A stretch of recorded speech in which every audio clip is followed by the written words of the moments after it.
Protected and surrounded by Italy, the Vatican is an independent sovereign state ruled by a monarchy with the Pope as its figurehead. The pontiff is the head of state and head of the government of the Catholic Church, representing over 1 billion Catholics worldwide. The Vatican is the smallest but most powerful state in the world. How powerful is the Roman Catholic Church?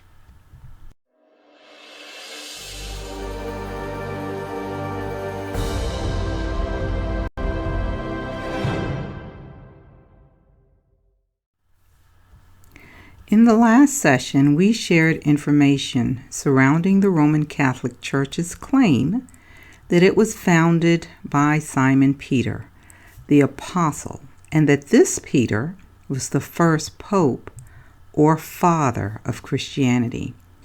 But is the leader of the Roman Catholic Church really a world sovereign, secretly managing the world's affairs and controlling leaders of the one world government in the name of religion? We're going to talk about it on today's session. But there are some things you may not know about the Vatican, things that connect to all of the information that we've been sharing about Esau, Edom, and his descendants. I'll share 2 things from the article, 10 Things You May Not Know About the Vatican, and this was written by Christopher Klan. It says Vatican City is the smallest country in the world. Encircled by a 2-mile border with Italy, Vatican City is an independent city-state that covers just over 100 acres, making it 1/8 the size of New York's Central Park. Vatican City is governed as an absolute monarchy with the Pope at its head. The Vatican mints its own euros, prints its own stamps, issues passports and license plates, operates media outlets, and has its own flag and anthem. And then secondly, St. Peter's Basilica sits atop a city of the dead, including its namesake's tomb. A Roman necropolis, which means a cemetery, stood on Vatican Hill in pagan times. When a great fire leveled much of Rome in AD 64, Emperor Nero, seeking to shift blame from himself, accused the Christians of starting the blaze. He executed them by burning them at the stake, tearing them apart with wild beasts, and crucifying them. Among those crucified was St. Peter, a disciple of Jesus Christ, leader of the apostles, and the first bishop of Rome, who was supposedly buried in a shallow grave on Vatican Hill. If you remember, we covered information from Scripture to show how the Edomites became one with Kittim, Kittim being Rome, and also how one of Esau's descendants named Zepho became a king in Italy. So as you know, the Vatican is located in Italy, but the question should be, how did this tiny city-state begin to wield so much power over global affairs to include religious, financial, political, and military powers? Let's keep going. Let's do a recap. After nearly 2,000 years of existence, the papacy is the oldest continuing absolute monarchy in the world. To countless millions, the Pope is the vicar of Christ on earth, the infallible interpreter of divine revelation. To millions more, he is the fulfillment of the biblical prophecies of Antichrist. What cannot be denied is that the Roman Catholic Church, of which he is the head, is as old as Christianity itself. All other Christian religions, and there are more than 22,000 of them, are offshoots or deviants from it. It all started, according to the generally accepted view, with St. Peter. This article from PBS Frontline, it says Tom Doyle, he says, Vatican is the world's last absolute monarchy. So Tom Doyle is a priest and a longtime advocate for victims of clergy sex abuse.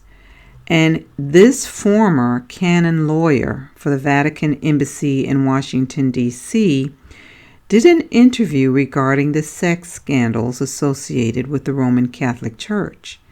He says the church's power structure has served to exacerbate the abuse crisis.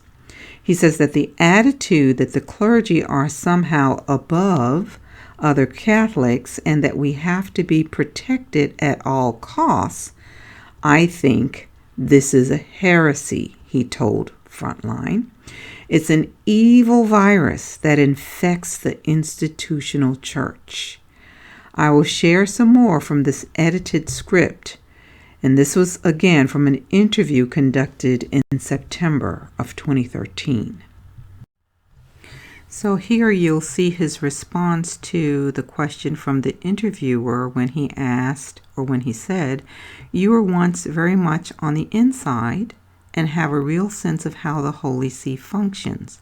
How would you describe the way it all operates?" So he replied by saying the Vatican is a place. That's the geographic location of what's commonly known as the Holy See. That's the political term, the legal term for the government of the Roman Catholic Church. He says the Holy See is the last absolute monarchy in the world today. The Pope, when he is elected, is answerable to no human power. He has absolute authority over the entire Roman Catholic Church. Direct authority that reaches down to the individual members. He says all of the governing officers in the Vatican itself, what we call the Vatican Curia, operate on delegated authority from the Pope.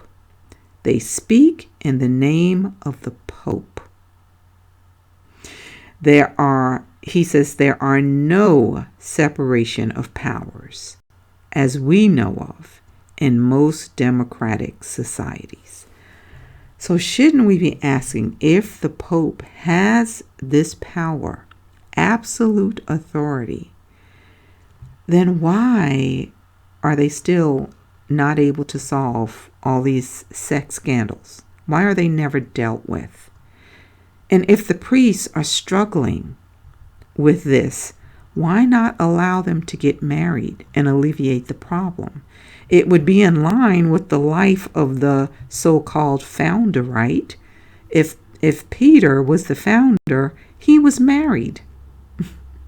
So why not allow these priests to marry, since the Pope has this ultimate authority? Let's keep going. This other article, the title is Vatican City, the world's smallest state and monarchy. It says the Vatican is one of the most unique countries in that it is an elective ecclesiastical monarchy with the head of the Catholic Church, Pope Francis, ruling as sovereign. It is the only state in the world located entirely in the city of another country. Pope Francis is the only leader in Europe that is an absolute monarch.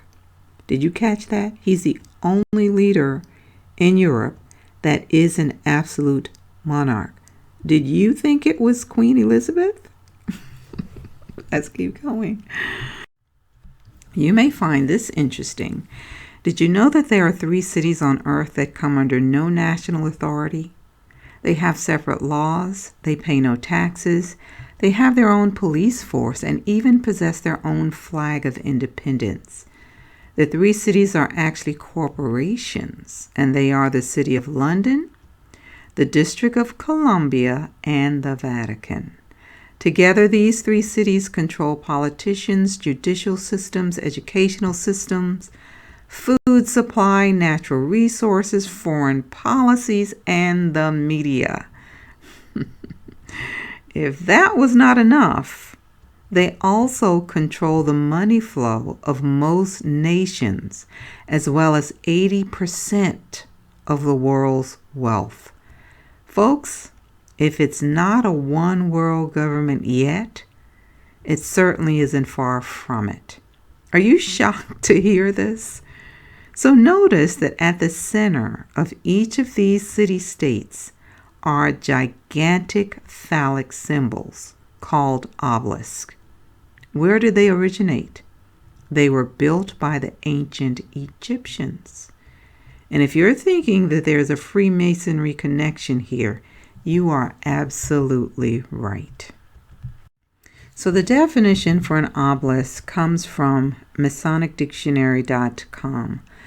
It says the pyramid form may be explained by an examination of the familiar obelisk form. The obelisk, as is commonly known, is a symbol sacred to the sun god. So are you surprised that all three of these city-states have obelisk or these phallic symbols placed in these very prominent areas? Let's keep going. All right, so the information from this book says, in front of the Vatican stands the very same obelisk that once stood in Egypt. Ralph Woodrow explains the very same obelisk that once stood at the ancient temple, which was the center of Egyptian paganism, now stands before the Mother Church of Romanism. This seems like more than mere coincidence. Let's keep going. All right, so here you see the top of the Washington Monument in Washington, D.C., and this is the obelisk showing the top of the pyramid. And this article says Washington has 36 lodges of the Grand Lodge of Free and Accepted Masons, along with the big house of the Temple of the Scottish Rite on 16th Street and the towering George Washington Masonic National Memorial in Alexandria.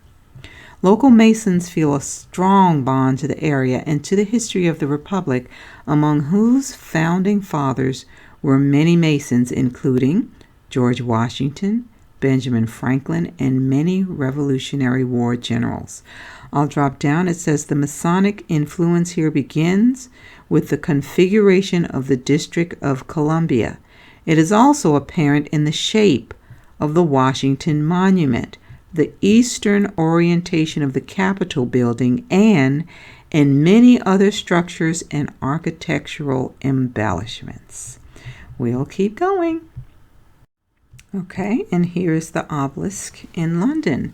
It says the Egyptian obelisk is erected alongside the Thames on Victoria Embankment.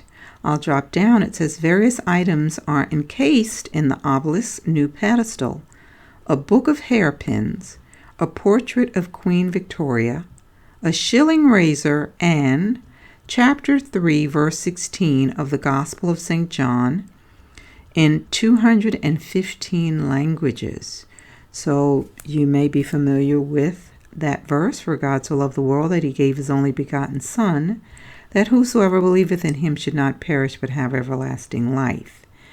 The article goes on to say, as this was buried out of sight, posterity might find the inscriptions on the surface of the obelisk more eloquent. These spoke of the sun god Ra, of Horus, and of Osiris, another god's son, which gave believers everlasting life. Interesting. So you may also be interested in knowing that the City of London houses the Rothschild-controlled Bank of England, Lloyd's of London, the London Stock Exchange, all British banks, the branch offices of 384 foreign banks, 70 U.S. banks, Fleet Street's newspaper and publishing monopolies, its headquarters for worldwide Freemasonry, headquarters for the worldwide money cartel known as the Crown. So just a note, the City of London is controlled by the Bank of England, a private corporation owned by the Rothschild family after Nathan Rothschild crashed the English stock market in 1812 and took control of the Bank of England. So let's go back to this slide for a minute and see how the three are connected. So we obviously know that the Vatican is the authority on religion. And I guess we should be asking, has there been a leader of another major religion to have this type of global power? I can't think of one. And then London, it's obvious that they have the seat of financial power. And yes, the U.S. controls the military power. But who is at the top of the chain? Let's keep going to find out. I'll share some excerpts from this book, The Pope in Italy, and this was written in 1920. It says, to establish the rights and duties of a person, we should first consider fully his prerogatives, not only those that are extrinsic, but as far as possible, those that are intrinsic as well. Hence, the first question to be answered in our present case is this: who is the Pope? To this, an answer may be given theologically for those who believe, and historically for all in general. According to the teaching of theologians, the Pope is the vicar of God on earth. So it says the prerogatives of the sovereign pontiff and the Holy See. The person of the sovereign pontiff shall be sacred and inviolable. All attempts against the person of the sovereign pontiff and provocation to commit the same shall be punishable with the same punishments as attempts and provocations of the same kind against the person of the king. Public attacks and offenses against the person of the pontiff, whether by words, deeds, or other means mentioned in the law of the press, shall be punished with the penalties contained in the same law. I'll drop down. It says the Italian government shall render to the supreme pontiff in the territory of the kingdom the honors of a sovereign. Did you all know that the Pope was a sovereign? As in king. Let's keep going. It goes on to say, let us then avoid all confusion and face the issue squarely.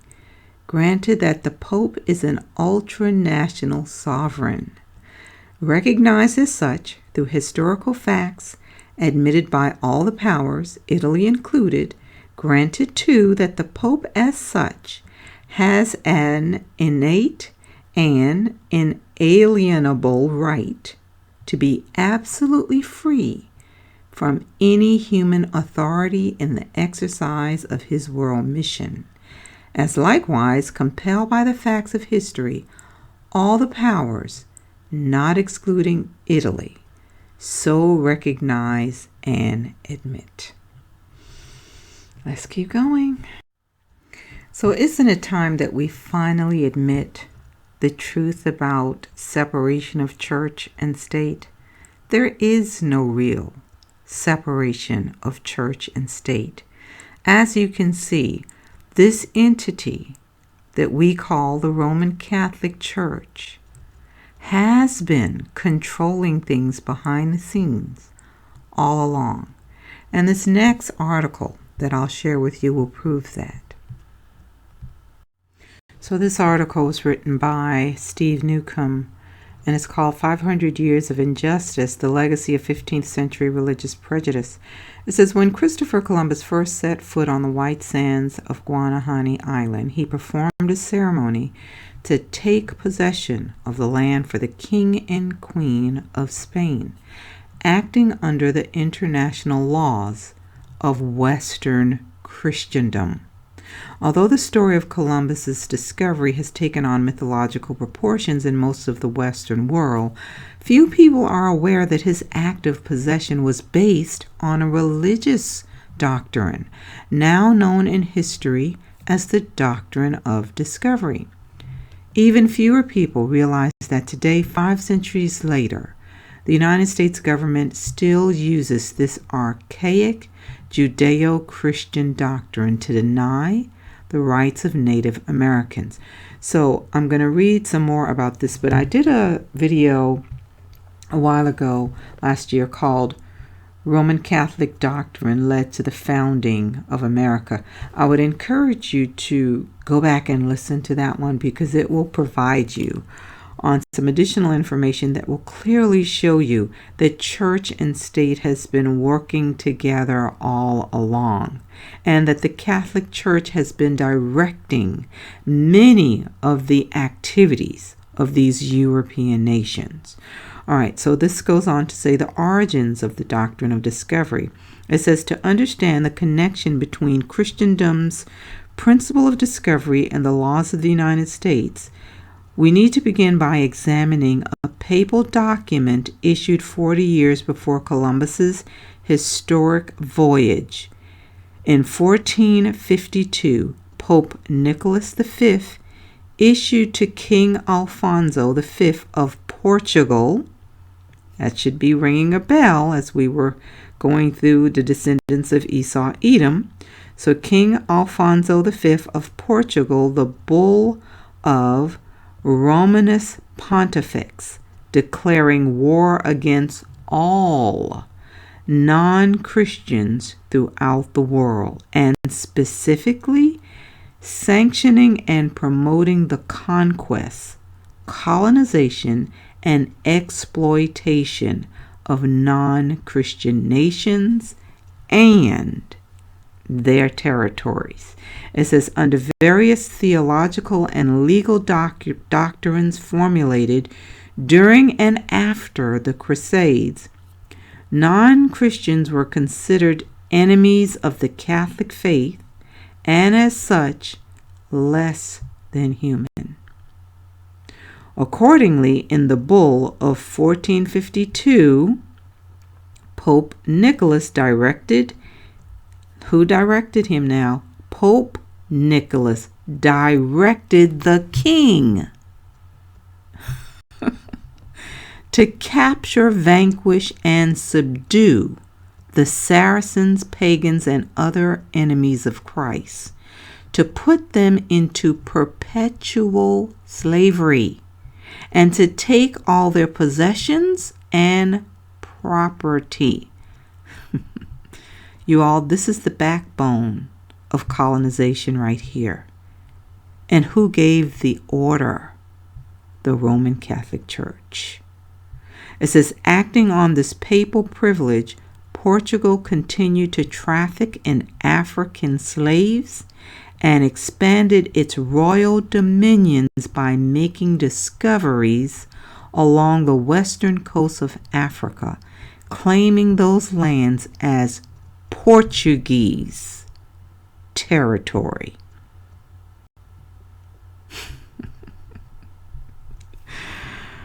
All right, let's keep going. This article by Mark Levin from The Hill. It says Mark Levin calls Trump first Jewish president. This quote says, Christian Zionism, the religious right, and Donald Trump, history's role in contemporary politics. So just in case you're still not getting it, they are all on the same team, folks. This pretended divide is a smokescreen. I'll show it to you in a second. This is from an article in the Jerusalem Post. It says, a moral Zionist agenda for Joe Biden's administration. Though Americans and Israelis often disagree, anti-Zionism, anti-Americanism, and anti-Semitism often overlap and reinforce one another because our enemies understand how interconnected we are. Don't get it twisted, folks, with all of these political parties. Look at what they do, not what they say. be it Democrat or Republican, what laws are put in place while they're in office. We have to learn how to pay attention to what they do and to the symbols. Look at the symbols on this Pope's Meyer hat.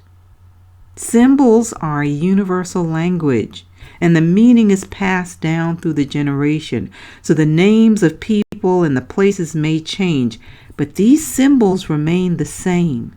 You see the same symbol on the Israeli flag. They are identifying a people. And again, as I said, if you have been following me since we started the series on Esau, Edom, and his descendants, you should be making the connection right now. So when you identify the people, you then will recognize their purpose. They've been carrying out their assignment all along, while the rest of the world is waiting on some big event. No, they have already been bringing this new world order into existence. And just think of this. Judas walked with the Messiah 3 years. He was with him all along. All right, let's keep going. I want to look at 2 different scriptures. The first one from Matthew 4:8-9 says, again, the devil took him, talking about the temptation of the Messiah, took him to a very high mountain and showed him all the kingdoms of the world and their glory. All this I will give to you, he said, if you will fall down and worship me. These nations took advantage of this offer. They fell down and they are worshiping Satan. The enemy wants worship. Then this next one comes from Revelation 14:8-10. It says, then a second angel followed, saying, fallen, fallen is Babylon the Great, who has made all the nations drink the wine of the passion of her immorality. When it's saying her, it's talking about a church. And a third angel followed them, calling out in a loud voice, if anyone worships the beast and its image, and receives its mark on his forehead or on his hand, he too will drink the wine of God's anger, poured undiluted into the cup of his wrath, and he will be tormented in fire and sulfur in the presence of the holy angels and of the Lamb. So the connection you need to be making here is that this beast system is going to be a religious system. It's going to be about religion. Look at the key verses here. Fall down and worship. Worship the beast and its image. This is talking about a religion. So make sure you understand that is what's coming. And I believe it's the one that I just pointed out to you. The connection between those two. We're going to see one system fall and give its power to this other religion. All right, let's keep going. We'll wrap up with this final verse from Revelation 2:9. This is Messiah speaking now. He says, I know your works, tribulation and poverty, but you are rich, and I know the blasphemy of those who say they are Jews and are not, but are a synagogue of Satan. Revelation 2:9. You can also find a corroborating scripture in Revelation 3:9. So folks, I'm trying to tell you without telling you so that the video is not taken down. But hopefully you are making the connection.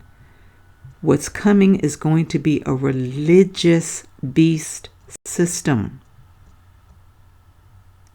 One is going to decrease and the other one is going to increase, because the one is going to give its power to this beast. It's going to point to it and say that is Messiah, but it will be a false Messiah. So make sure you're hearing me.